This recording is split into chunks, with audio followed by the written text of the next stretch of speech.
성부와 성자와 성령의 이름으로 말씀드립니다. 결혼을 전제로 교제를 하고 있는 딸이 어느 날 아빠에게 물었습니다.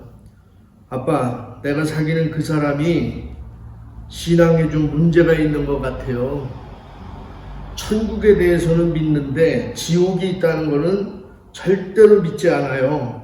이렇게 고민을 이야기했습니다. 그러자 아빠가 말하기를, 야, 그건 걱정하지 마라.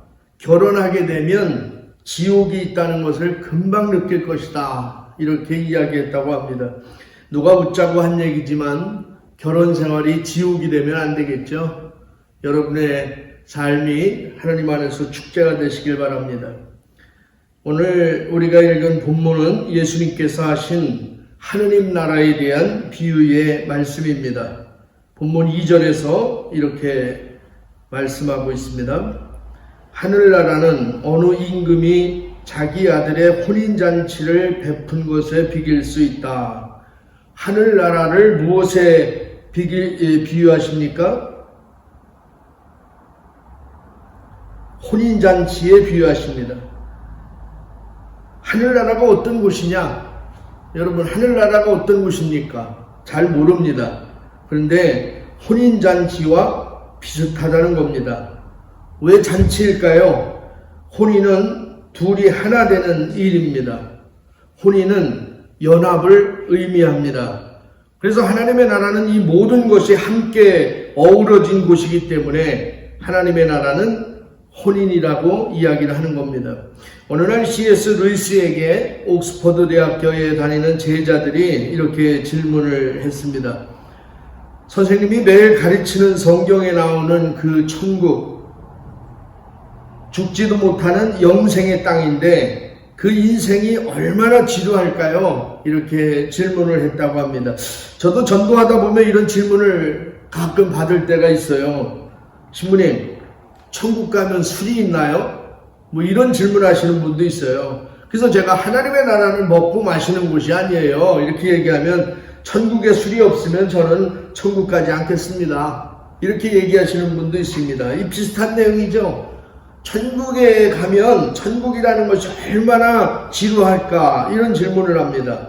이런 제자의 질문에 이 교수는 여보게, 자네가 모르는 것이 있는데 권태나 지루함은 타락한 인간에게만 있는 것이네. 천국은 날마다 새롭게 만나는 첫사랑의 잔치라네. 이렇게 설명을 했답니다. 천국이 어떤 것이라고요? 날마다 만나는 첫사랑의 잔치라고 이야기합니다. 여러분, 첫사랑을 기억하십니까? 그때의 감정을 한번 생각해 보십시오. 보고 있어도 또 보고 싶은 감정. 여러분, 첫사랑과 함께 있으면 그곳이 어디든지 행복한 거 아니에요? 그곳이 초막이든 그곳이 궁궐이든 첫사랑과 함께 있으면요 늘 행복합니다. 밥을 안 먹어도 행복하죠. 이런 감정을 모르는 사람은 인생을 헛사신 겁니다. 하나님의 나라는 어떤 곳이냐, 바로 그런 곳입니다. 사랑하는 예수님을 만나서 영원히 함께 지내며 벅차오르는 감격을 주체할 수 없는 첫사랑의 잔치, 그것이 곧 하나님의 나라입니다. 그렇기 때문에 여러분, 우리가 이 드리는 예배도 축제적인 의미가 많은 거예요. 잔치적인 의미가 많은 거예요. 그렇기 때문에 교회 와서 괜히 거룩한 척, 하여튼 교회만 오시면, 밖에서는 괜찮은데 교회만 오시면 거룩한 척 하시는 분이 있어요. 그리고 의도적으로 무서운 얼굴을 하고 거룩한 척하고 다니십니다. 그러시면 안 되죠. 잔치집에 맞는 얼굴을 하셔야 돼요. 교회에 오면 잔치집에 어떤 얼굴이 어울리나요? 웃는 얼굴이죠. 그죠? 기쁜 얼굴입니다. 재밌어서 어쩔 줄 모르는 그런 얼굴로 여러분 교회 생활, 신앙 생활을 하시기를 바랍니다. 오늘 어떤 왕이 거창하게 아들의 혼인잔치를 초대하고 많은 사람들을 초대했습니다. 왕이 초대했다면 어떤 사람들일까요? 왕이 초대한 사람들은 아마 지도자들일 겁니다. 그래도 권력이 있는 사람들이겠죠. 빽이 있는 사람들이겠죠. 그런데 이상한 것은 그 사람들이 왕의 초대를 거절한다는 거예요. 거절한 이유가 뭡니까? 뭐 대단한 것이 아니에요. 5절부터 6절 말씀을 보니까 그러나 초청받은 사람들은 대수롭지 않게 여기고 어떤 사람은 밭으로 가고 어떤 사람은 장사하러 가고 또 어떤 사람들은 그 종들을 붙잡아 때려 주기도 하고 죽이기도 했다. 왜 초대를 거절했다고 합니까? 대수롭지 않게 여겼기 때문입니다. 왕의 초대를 대수롭지 않게 여겼어요. 이 정도면 할 말 다 한 거 아닙니까? 그리고 별로 중요하지 않은 일을 하러 가요. 밭으로 일하러 갑니다. 장사하러 갑니다. 그냥 일상적인 일을 하러 왕의 초대를 거부하는 겁니다. 여러분, 왕의 초청에 대한 거절은 곧 왕에 대한 거부입니다. 지난 주일에 포도원 소작인의 비유에서도 말씀드렸지만 도주를 내지 않는 것은 그 땅 주인을 인정하지 않는 것이고 자기가 그 주인이 되려고 했던 일이라고 말씀드렸습니다. 오늘도 이 왕의 초청을 거부하는 것은 그를 왕으로 인정하지 못하겠다는 거예요. 나는 당신을 왕으로 인정하기 싫다는 겁니다. 오늘 이 비유의 말씀은 유대인을 가리키는 말씀입니다. 유대인들에게 가장 먼저 복음이 전파되었습니다. 예수님께서도 유대인으로 태어나셔서 저들이 보는 가운데 십자가에 죽으시고 부활하셨습니다. 그러나 유대인들은 고집을 버리지 않고 계속 예수님을 거부했습니다. 하나님의 초청을 거부하는 것이죠. 그래서 화가 난 왕은 자기의 종을 죽인 그 사람들을 진멸하고 동네를 불살라버렸습니다. 그리고는 다른 사람들을 초청하기로 했습니다. 그래서 두 번째로 청함을 받은 사람들은 누구죠? 9절부터 10절 말씀 보면 이렇게 이야기 나옵니다. 그러니 너희는 거리에 나가서 아무나 만나는 대로 잔치에 청해 오너라 하고 말하였다. 그래서 종들은 거리에 나가 나쁜 사람, 좋은 사람 할 것 없이 만나는 대로 다 데려왔다. 그리하여 잔치집은 손님으로 가득 찼다. 여러분, 이게 은혜입니다. 이게 은혜예요. 만약에 아무나 부르지 않았다면 저와 여러분이 오늘 이 자리에 올 수도 없었을 겁니다. 예를 들어서 키 작은 사람만 불러와라. 키 큰 사람은 못 오겠죠. 못생긴 사람만 불러와라. 잘생긴 사람은 못 오겠죠. 성격 좋은 사람만 불러와라. 겸손한 사람만 불러와라. 여러분, 제가 보니까 여기 올 사람 별로 없어요. 어떤 부름의 조건이 있으면 여기 올 사람 별로 없습니다. 그런데 오늘은 아무나 데리고 오라는 거예요. 아무나 데리고 와라. 그래서 내가 온 겁니다. 이게 은혜고 이게 우리가 감사해야 될 일인 줄로 믿습니다. 근데 문제는 자기는 아무나가 아니라고 생각하는 게 문제예요. 다른 사람들은 아무나인데 나는 아무나가 아닌 것 같아. 나는 당연히 초대받을 만한 사람이다라고 생각하는 거예요. 그 생각으로 교회 생활을 합니다. 그렇기 때문에 예수님을 믿으면서도 기쁨이 없고 감사가 없는 거예요. 왜요? 나는 아무나가 아니기 때문에. 나는 당연히 초청받을 만한 사람이라고 생각하기 때문에 감사가 없는 겁니다. 길에 나가서 아무나 초대했어요. 그랬더니 잔치자리가 가득 찼습니다. 왕은 기쁜 마음으로 손님들을 둘러보고 있는데 그 중에 한 명이 예복을 입지 않은 사람을 보게 됩니다. 그래서 왕이 너는 왜 예복을 입지 않고 여기 들어왔느냐고 묻자 그는 대답할 말이 없었습니다. 왜냐하면 당시 왕의 혼인잔치에 참석하기 위해서는 왕이 미리 준비해둔 예복을 입도록 되어 있기 때문입니다. 그 예복은 자신이 준비한 것이 아니에요. 내가 준비한 것이 아닙니다. 이미 왕이 다 준비해 놓고 잔치에 참석하는 사람들에게 나눠주었습니다. 그러기에 왜 예복을 입지 않았느냐고 묻자 대답할 말이 없었던 것입니다. 왕은 그 사람을 쫓아냈다고 성경은 이야기합니다. 그렇습니다, 여러분. 천국의 이 혼인잔치에 부르심을 받은 우리는 하나님께서 준비해 놓으신 예복을 반드시 입어야 하는 것입니다. 그 예복이 뭡니까? 하나님이 거저주시는 거예요. 그 예복은 내가 노력해서 만든 옷이 아닙니다. 공짜예요. 성경은 여러 번 하나님 앞에 서기 위해서는 우리가 새로운 옷을 입어야 된다고 성경 곳곳에서 강조합니다. 예를 들어서 갈라디아서 3장 27절 말씀을 보면 세례를 받아서 그리스도 안으로 들어간 여러분은 모두 그리스도를 옷 입듯이 입어야 합니다. 이런 말씀이 있어요. 무슨 말씀입니까? 저와 여러분은 예수님을 영접하고 세례를 받음으로 말미암아 예수님 안으로 들어가서 또 예수님이 내 안으로 들어와서 우리는 예수님과 한 몸이 된 사람들이라는 거예요. 그렇기 때문에 예수님과 저와 우리는요, 끊을 수 없는 관계예요. 한 몸입니다. 그렇기 때문에 예수님의 모든 의로움이 내 것이 되는 거예요. 예수님을 믿는 순간에. 그래서 예수님의 십자가의 죽음이 나의 죽음이 되는 것이고, 예수님의 3일 만에 죽음에서 부활하신 그 부활이 오늘 나의 부활이 되는 것입니다. 예수님과 나는 하나예요. 그래서 예수의 옷을 입어야 됩니다. 우리는 예수 그리스도의 십자가의 보혈로 깨끗하게 씻김받은 그 옷을 입을 때야만 하나님의 잔치에 참여할 수 있는 것입니다. 다시 말해서 내 의로움의 옷이 아니라, 내가 만든 내 의로움의 옷이 아니라 그리스도의 의로움의 옷을 우리가 입음으로 말미암아 잔치에 참여할 수 있다는 거예요. 여러분, 우리는 내 옷 입고는요 천국 갈 수 없습니다. 그것을 알아야 돼요. 다시 말해서 내 노력이나 내 선행, 내 지식, 내 물질, 내 능력, 이런 거 가지고는 하나님의 나라에 누구든지 갈 수 없다는 거예요. 아무리 많이 배웠어도, 아무리 많이 갖고 있어도 하나님의 나라에는 내 것 가지고는 들어갈 수가 없는 것입니다.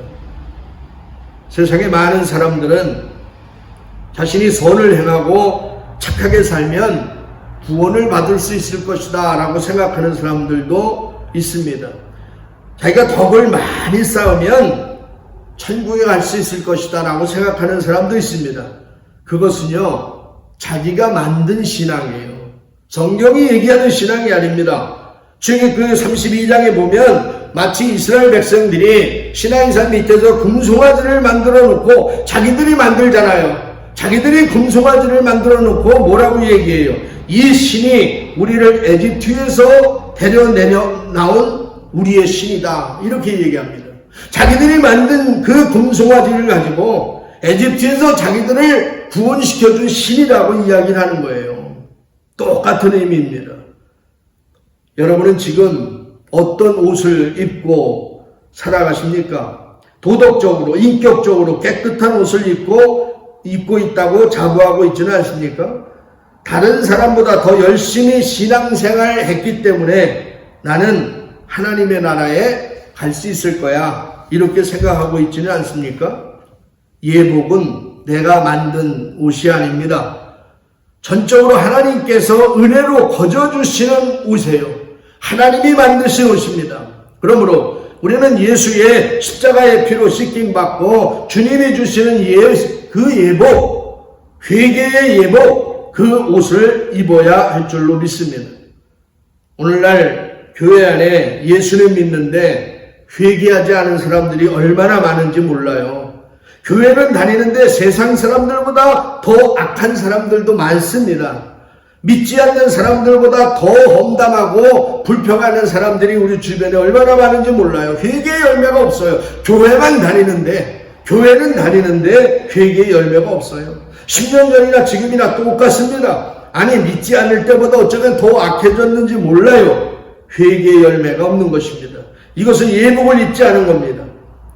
오늘 서신 말씀은 빌립보 교회에 대한 한 가지 문제점에 대해서 지적하고 있습니다. 빌립보 교회가 어떻게 세워졌는지는 사도행전 16장을 보시면 자세히 나와요. 사도 바울로가 빌립보에 전도하러 갔다가 리디아라는 여자를 만납니다. 리디아는 자주색 옷감 장수였어요. 그 여자는 하나님을 공경하는 여자였습니다. 그래서 사도 바울이 그에게 복음을 전하자 하나님께서 그 마음을 열어주셔서 그 복음을 받고 리디아가 예수님을 영접합니다. 그리고 자기 집을 개방해요. 그래서 자기 집에서부터 교회가 시작됩니다. 빌립보 교회가 이처럼 리디아의 집에서 시작되었다는 것은 중요한 의미를 지닙니다. 즉 빌립보 교회는 평신도가, 그것도 여성이 주도적으로 세운 교회가 바로 빌립보 교회예요. 그런데 이 교회에 문제가 생깁니다. 빌립보서 4장 2절의 말씀을 보면 유오디아와 신디케 두 분에게 나는 간청합니다. 주님을 믿는 사람으로서 한 마음이 되십시오. 이게 사도 바울의 걱정이에요. 사도 바울이 빌립보 교회를 생각할 때마다 너무 많은 은혜를 받았어요. 빌립보 교회가 사도 바울들에게 물질적으로도 굉장히 많은 도움을 줬습니다. 그런데 그 교회를 생각할 때마다 너무 가슴 아픈 일이 있는데 그게 뭐냐면 유오디아와 신디케가 두 사람이 서로 싸우고 있는 거예요. 이 두 분 다 여자입니다. 교회의 지도자예요. 오늘날로 얘기하면 뭐 신자회장님이 될 수 있고 어머니회장이 될 수 있겠죠. 여러분, 신자회장과 어머니회장이 다 여성들인데 여성 교우들끼리 싸우는 거예요. 교회에서도 그렇지만요, 이 어머님들끼리 싸우면 소문이 아주 금방 나잖아요. 그죠? 소문이 금방 나요. 왜냐하면 서로 전화해서 여기저기 전화해서 자기 편으로 만들려고 설득하고 자기가 소문을 다 내잖아. 이 교회가 안정이 안 돼요. 한마음이 안 돼요. 분열이 됩니다. 그래서 사도 바울은 빌립보서의 마지막 장에 교우들에게 한마음이 되어서 화목하라고 세 가지의 말씀을 오늘 하는 거예요. 빌립보서 4장 4절부터 6절 말씀입니다. 주님과 함께 항상 기뻐하십시오. 거듭 말합니다. 기뻐하십시오. 여러분의 너그러운 마음을 모든 사람에게 보이십시오. 주님께서 오실 날이 얼마 남지 않았습니다. 아무 걱정도 하지 마십시오. 언제나 감사하는 마음으로 기도하고 간구하며 여러분의 소원을 하나님께 아뢰십시오. 세 가지의 말씀으로 명령을 해요. 하나는 뭐 하나? 기뻐하라는 거예요. 기뻐하라. 두 번째는요, 너그러운 마음을 가져라. 제발 너그러운 마음을 가져라.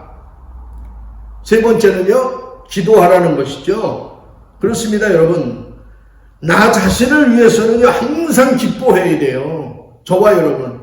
왜 우리가 항상 기뻐해야 돼요? 아무나 불러주셨기 때문에, 아무나 불렀기 때문에, 나 같은 죄인도 하나님이 불러주셔서, 하나님이 나를 하나님의 자녀로 세우시고 구원시켜 주셨기 때문에, 그 은혜만 생각하면요, 우리 마음속에 기쁨이 넘쳐야 될 줄로 믿습니다. 또요, 다른 사람을 위해서는 어떻게 해야 돼요? 너그러운 마음을 가져야 한다는 거예요. 관용해야 된다는 것이죠. 왜요? 하나님이 1만 달란트보다 더 큰 내 죄를 용서해 주셨기 때문에 나도 100데나리온 200데나리온 빚진 사람들, 그 사람들에게 용서해주고 너그러운 마음으로 그 사람을 대해야 된다는 겁니다. 그렇게 살기 위해서 너희가 어떻게 해야 돼? 하느님 앞에서 기도해야 한다는 말씀입니다. 이것이 예복 입은 사람들의 삶의 모습이에요. 이것이 바로 회개한 사람들의 삶의 모습인 줄로 믿습니다. 예복을 입은 사람들은, 회개한 사람들은 정말 그 은혜를 기억하면서 늘 기뻐할 수 있는 거예요. 신앙생활이 즐거운 거예요. 교회 나와서 여러분 봉사하는 게 즐거운 겁니다. 그리고 그 은혜 때문에 다른 사람들을 너그럽게 볼 수 있는 것이죠. 늘 그렇게 살고 싶어서 또 기도하잖아요. 근데 여러분, 이 말씀을 반대로 한번 상상해 보세요. 자신에 대해서는 기뻐하기는 그냥 항상 슬퍼. 내 팔자는 왜 이럴까? 나는 잘못 태어난 것 같아. 생각만 해도 우울증이 오잖아요. 생각만 해도 슬퍼지잖아요. 또 다른 사람에게는요, 예수 믿는 사람이 늘 까칠해. 너그러움이 없어. 너그러움이 없어요. 자기의 들보는 못 벌고 남의 사람 티만 잡아요. 까칠합니다. 또 여러 가지 문제 앞에서, 여러 가지 걱정 앞에서 기도는 하지 않고 한숨만 쉬고 걱정해 보세요. 이 모습이 누구의 모습이에요? 이것이 바로 오늘 왕의 초청을 거절한 사람들의 모습이 아닐까요? 여러분, 오늘 복음은 이렇게 결론을 짓습니다. 14절 말씀입니다. 부르심을 받은 사람은 많지만 뽑히는 사람은 적다. 무슨 말씀입니까? 혼인잔치에 오라고 청함받은 사람은 많다는 거예요. 아무나 데리고 왔으니까 많은 것이죠. 그러나 혼인잔치에 앉아서 그 잔치를 즐기는 사람은 정작 몇이 안 된다는 겁니다. 다시 말해서 교회는 다니는 사람은 많은데 예수 믿고 정말로 철저하게 회개하고 예수 그리스도의 의로 옷 입은 사람은 많지 않다는 말씀입니다. 우리는 하나님의 초청을 받고 오늘 성당에 나온 사람들입니다. 그럼 우리에게 문제는 우리가 지금 하나님께서 마련하신 예복을 입고 있는가 하는 거예요. 하나님의 혼인잔치에 참석하였으면서도 여전히 세상에서 입고 다니던 내 옷을 입고 있지는 않느냐는 겁니다. 예수님 시대의 바리새인들처럼 하나님께서 주신 은혜의 예복이 아닌 내 의로움을 자랑하고 자기의 거룩을 자랑하는 내 옷을 입고 신앙생활을 하고 있는 것은 아닌지 깊이 묵상해 보셔야 할 것입니다. 오늘 본문에서 혼인잔치에서 쫓겨난 사람이 한 사람이라고 얘기하고 있지만 여러분, 마지막 날 그 한 사람이 바로 나라면 어떻게 하겠어요? 마지막 날 그 혼인잔치에서 쫓겨난 그 사람이 바로 나라면 여러분 어떻게 하시겠습니까?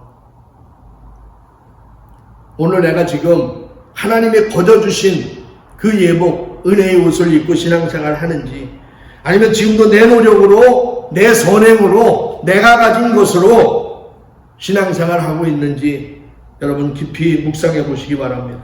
오늘 하나님의 나라의 잔치자리에 초대받고 이 예배 자리에 오신 여러분, 여기까지 온 것은 내 노력이 아닙니다. 내가 올바로 살아서 이곳에 온 것이 아닙니다.